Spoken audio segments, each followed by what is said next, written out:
कैसे चल रहा है पढ़ाई? जुलाई महीना आ गया, कुछ प्लान बनाया है, कुछ सोचा है कैसे पढ़ूंगा, क्या पढ़ूंगा, कितने दिन में कितने चैप्टर्स कंप्लीट करूंगा? कुछ टाइम टेबल है, कुछ फिक्स रूटीन है? नहीं।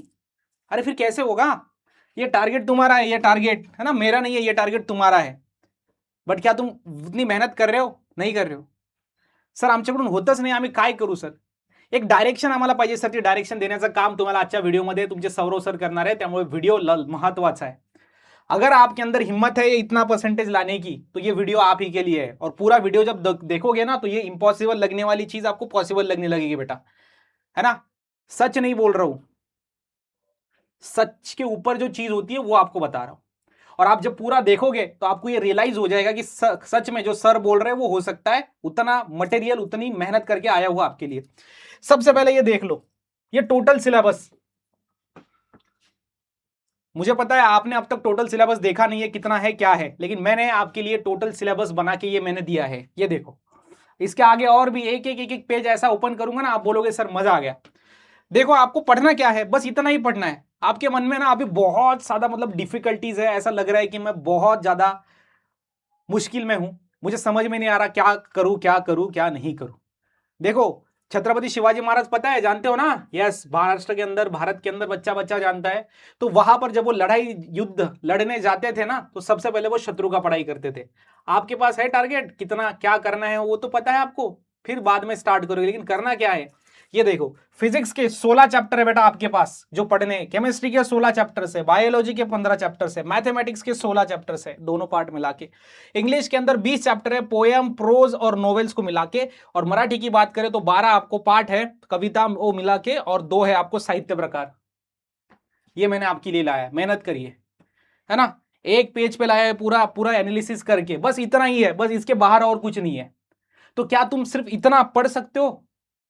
देखो 10वीं बहुत इजी है, 12th बहुत हार्ड है ना. आप देखोगे किसी को भी अपना 12th का परसेंटेज पूछ लो और 10th का पूछ लो, 10th का परसेंट 12th के परसेंट से ज्यादा ही मिलेगा, क्योंकि 10th इजी होती है, 12th हार्ड है, मुश्किल है बेटा.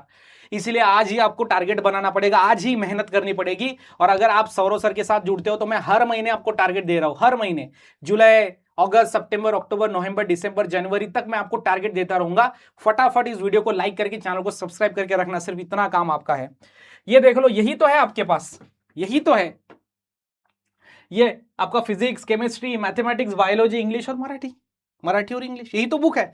चलो ये बुक, ये दूसरा, ये तीसरा, चौथा है ना, पांचवा, छठा और सातवां, ये मैथ्स 1, मैथ्स 2, 2 बुक है मैथ्स के. ये फिजिक्स का है, ये आपका मराठी का है, ये आपका इंग्लिश का है ना. बस इसके बाहर और कुछ नहीं बेटा, यही करना है. और डिटेल में घुसते हैं, चलो और डिटेल में बताता हूं, आ जाओ. ये देखो फिजिक्स की ये 16 चैप्टर, ये देखो केमिस्ट्री के 16 चैप्टर, ये देखो मैथ्स को दोनों मिला के, ये देखो बायो का सिलेबस है, ये देखो आपका इंग्लिश का सिलेबस, और ये देखो मराठी का सिलेबस. जिस स्टूडेंट्स को मराठी नहीं है उसके जगह पे वो हिंदी रख दे. ये मैंने मेहनत की है आपके लिए, ये देखो आप मेहनत, बस इतना है. इसका जेरॉक्स निकालना है. कभी सोचा है, कभी बनाया आपने? ये नहीं बनाया ना, तो आज बनाओगे, आज बनाओगे. और आगे टारगेट भी दूंगा और आपको फॉलो करना है बेटा, फॉलो करना है. ये देखो पूरा चैप्टर की लिस्ट, ठीक है. चलो अभी टाइम टेबल की बात करते हैं सबसे पहले तो, क्योंकि टाइम टेबल एक बार सेट हो गया तो फिर आगे की चीजें इजी हो जाती है, राइट. यस. देखो टाइम टेबल आपको कैसे बनाना है, क्या बनाना है. टाइम टेबल हमेशा याद रखना, 2 स्लॉट्स आपको देखने को मिलेंगे, है ना. तो एक तो कॉलेज जाने के पहले का समय और कॉलेज जाने के बाद का समय. यहाँ पे बहुत सारे स्टूडेंट होंगे, किसी स्टूडेंट का ऑफलाइन क्लास होगा, किसी स्टूडेंट का ऑनलाइन क्लासेस होंगे, किसी स्टूडेंट को कॉलेज जाना बहुत जरूरी है, किसी स्टूडेंट्स को कॉलेज नहीं जाना है, डमी कॉलेज है. तो ऐसे बहुत सारे ऑप्शंस है. तो आप सबके लिए ये टाइम टेबल है, बेस्ट है, परफेक्ट हर एक स्टूडेंट्स के लिए. चाहे आप सुबह में कॉलेज करो, चाहे आप शाम में कॉलेज करो, चाहे आप ऑफलाइन क्लासेस लगाओ, चाहे आप ऑनलाइन क्लासेस लगाओ, नो प्रॉब्लम. ये आपको फॉलो कर सकते हो आप आराम से. कैसे सर? देखो, जब आप कॉलेज या फिर क्लासेस में जाते हो उसके पहले आपको 3 स्लॉट लगाने हैं, सेशन 1, सेशन 2, सेशन 3. और कॉलेज के बाद सेशन 1, सेशन 2, सेशन 3. मैं आपको ज्यादा नहीं बोल रहा हूं कि ज्यादा पढ़ाई करना है, मैं आपको ये बोल नहीं रहा कि ज्यादा पढ़ाई करनी है, थोड़ी थोड़ी. मतलब 1 घंटा पढ़ सकते हो क्या आप? आराम से पढ़ सकते हैं सर. 1 घंटा पढ़ने के बाद फिर रील्स देखो, सोशल मीडिया, जो भी कुछ करना है. देखो ये टारगेट है, ये टारगेट कंप्लीट होने के बाद कुछ भी करो, है ना. घूमने जाओ, दोस्तों से बात करो, खेलने जाओ, रील्स देखो, मूवी देखो, जो आपका मन करे वो. जो आपकी क्लासेस है या फिर कॉलेज है, मतलब सुबह का टाइमिंग हम बोल सकते हैं, उसमें आपको 3 घंटे बेटा पढ़ना ही पढ़ना है. 3 घंटे बेटा आपको पढ़ना ही पढ़ना है. 3 घंटे बेटा आपको पढ़ना ही पढ़ना है. और जब आप स्कूल कॉलेज जो भी आपका ट्यूशन है, क्लासेस है, वो होने के बाद जब आते हो तब आपको 3 घंटे बेटा पढ़ना है. कितना 3 घंटा आपको पढ़ना है, कितना 3 घंटा आपको पढ़ना है ना। तो मैं ये स्लॉट को क्या करता हूं बेटा, डिवाइड करता हूं। ये आपका मॉर्निंग वाला स्लॉट है, क्या हम ये कह सकते हैं ये मॉर्निंग वाला है, ये आपका इवनिंग वाला स्लॉट है। यस सर, हम ये बोल सकते हैं इवनिंग वाला स्लॉट है, ये मॉर्निंग वाला स्लॉट है। ऑलराइट, अब देखो इधर अगर आप मॉर्निंग वाले स्लॉट की बात हम करेंगे तो इसमें आपको मेजॉरिटी आपका जो मैथ्स है वो आपको निपटा देना है बेटा सुबह, मैथ्स एंड केमिस्ट्री, ठीक है। या फिर केमिस्ट्री की जगह पे आप फिजिक्स भी रख सकते हो, दोनों सब्जेक्ट थोड़े रिलेटेड है एक दूसरे से, फिजिक्स। और जो इवनिंग स्लॉट है इसमें आप रखो भाई फिजिक्स, बचा हुआ पार्ट है केमिस्ट्री, केमिस्ट्री और बायो लगभग सेम होता है, मतलब लगभग आपको चीजें देखने को मिलती है एक जैसी। तो आप देखो केमिस्ट्री और बायोलॉजी रखो शाम को, और इंग्लिश और मराठी एकदम रात को आपको करना है, ठीक है। यस, रात को सोते समय, सोते समय नहीं सर, सोते समय कैसे पढ़ाई करेंगे, है ना, सोते समय नहीं बेटा, जब आप सोने जाते हो उसके पहले आप मराठी इंग्लिश का पढ़ाई आराम से कर सकते हो, कोई दिक्कत की बात नहीं होगी। ऑलराइट, चलो थोड़ा सा इसको ऊपर ले लेता हूं ताकि चीजें अच्छे से समझ में आ जाए। डन, ये टाइम टेबल समझ में आया।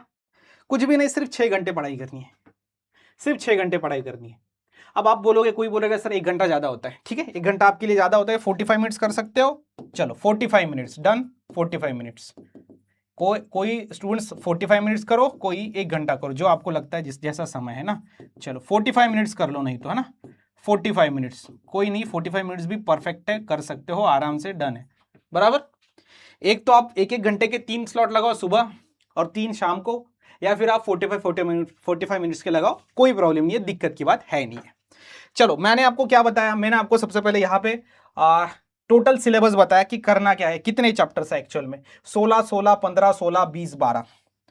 उसके बाद मैंने आपको बुक्स दिखा दी अपने, उसके बाद मैंने ये सिलेबस दिखा दिया, उसके बाद मैंने आपको एक टाइम टेबल सेट करके दिया। अब देखो आपको जून महीने के अंदर, ये जुलाई महीना है, सॉरी कौन सा, जुलाई। अब देखो आपको जुलाई महीने के अंदर पढ़ना क्या है, ठीक है। So this is your July month, क्या करना है। तो इसके अंदर याद रखो, आपको यहां पर फिजिक्स, केमिस्ट्री, मैथ्स, बायोलॉजी का टारगेट दे रहा हूं। जैसे आपका फिजिक्स है तो उसमें रोटेशनल डायनामिक्स पढ़ना है और मैकेनिकल प्रॉपर्टीज ऑफ फ्लूइड पढ़ना है, कुछ भी हो जाए ये 2 चैप्टर आपको कंप्लीट करने हैं। केमिस्ट्री के अंदर सॉलिड स्टेट पढ़ना है, सॉल्यूशन पढ़ना है।